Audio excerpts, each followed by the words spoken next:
Bonjour à tous et bienvenue dans cette deuxième partie de notre formation consacrée à l'administration d'OpenNMS. Dans cette deuxième partie, nous allons voir comment configurer OpenNMS. Ensuite, nous allons voir comment exploiter OpenNMS pour monitorer des machines ou des services. Voilà. Et nous allons commencer dans un premier temps par changer le compte administrateur. Vous avez vu que lorsqu'on s'est connecté, par défaut, le compte d'administration, c'est admin.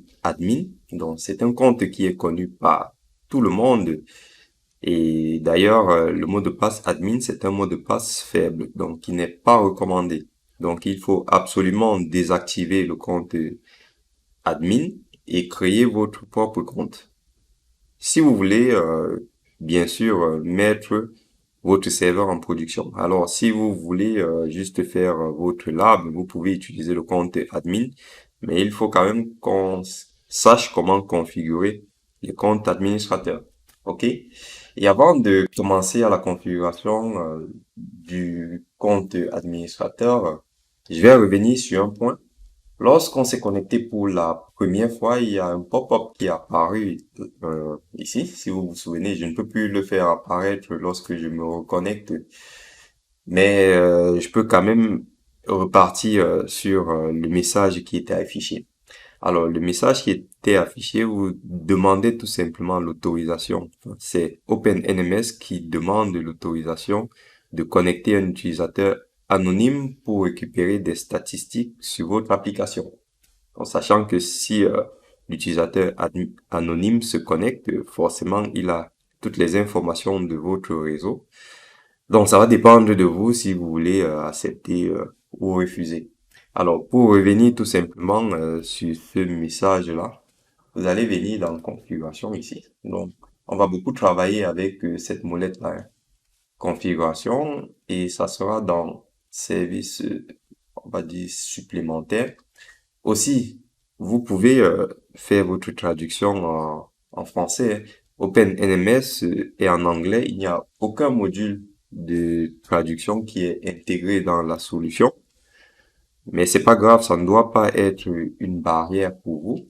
Utilisez Google Chrome ou Microsoft Edge pour faire votre traduction. Donc, il suffit, voilà, d'ouvrir avec le bon navigateur et vous faites un clic droit, traduire en français, ok? Sachant que la traduction n'est pas toujours terrible, mais quand je regarde comme ça allait bien traduit.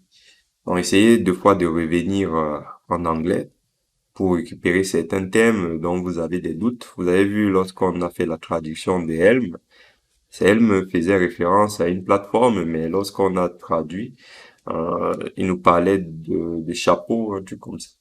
Je ne me souviens plus. Mais voilà. Donc, une fois que vous avez compris le principe, on va donc venir dans outils supplémentaires, choix des données. Et là, vous avez de nouveau le message. Donc, veuillez vous inscrire pour envoyer des statistiques d'utilisation OpenNMS anonyme à OpenNMS statistiques. Donc, cela nous aidera à améliorer votre logiciel Open sous réserve de notre politique de confidentialité, etc., etc. Donc, vous pouvez voir les informations qui sont collectées ici. Donc, les événements, les interfaces, les nœuds, l'ID du système, les alarmes, la version, etc. OK? Donc, vous pouvez choisir de vous inscrire ou de vous désengager. Donc, moi, je me désengage, comme ça, c'est fait.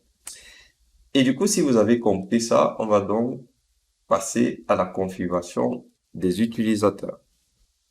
Avant de commencer la création des comptes utilisateurs, nous allons voir quels sont les rôles qui ont été définis dans OpenNMS. Donc, c'est très important d'attribuer des rôles aux utilisateurs, hein. Vous n'allez pas, par exemple, nommer un stagiaire qui vient faire 2 jours dans votre entreprise. Vous n'allez pas lui donner un rôle d'administrateur sur la solution si celui-là vient juste pour découvrir la solution.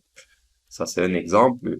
Et du coup, si on regarde les différents rôles, vous avez donc le rôle admin qui va donc permettre de créer, lire, mettre à jour et supprimer dans l'interface utilisateur web et l'API REST. Vous avez le rôle asset editor qui va donner une autorisation pour mettre à jour les enregistrements actifs à partir des nœuds. Vous avez le rôle dashboard qui va juste autoriser les utilisateurs à accéder au tableau de bord. Le rôle delegate, enfin, ce qu'on va faire, je vais pas tout lire les rôles. Je vous donnerai de toute façon ce document et sinon il est disponible dans la procédure officielle. Mais vous avez compris le principe. Nous, ce qu'on va faire, puisque je suis en train de faire la formation, je vais utiliser le rôle admin. Après, si vous voulez vous amuser avec les rôles, vous pouvez par exemple créer un utilisateur, lui attribuer le rôle dashboard pour qu'il puisse juste accéder au dashboard. Ensuite, vous vous connectez et vous voyez ce que ça fait. OK? Donc, je vais revenir ici. Je repars dans ma petite molette et là, je viens dans Configure User Group and Role. Alors, si vous avez 5 stagiaires qui sont venus pour 10 jours, voilà, découvrir la solution, forcément, vous allez leur donner des rôles juste pour visualiser la solution. Ils ne vont pas pouvoir modifier, donc ils ne seront pas admin. Et par contre, vous allez devoir créer les utilisateurs et les mettre dans un groupe. Donc, pour ma part, je reste sur le groupe admin. Donc là, je crée mon groupe admin. Je vais l'appeler admin OpenNMS. Je dis que ce sont les administrateurs. Je valide. OK. Alors, donc, assign user, OK. RTC admin, groupe, OK. Je fais d'abord finish. Je vais y revenir après. Alors, je viens maintenant dans admin ici. Je vais créer du coup un utilisateur. Hop, je vais l'appeler admin OpenNMS. Je mets un mot de passe faible.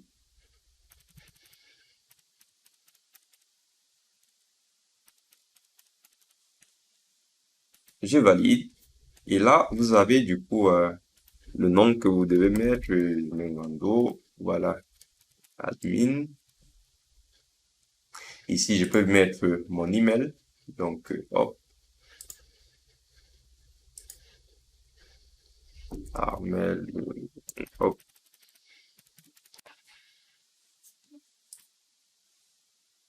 Ah, hop, hop.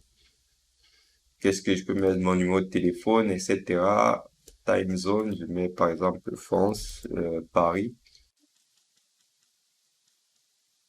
Europe, Paris.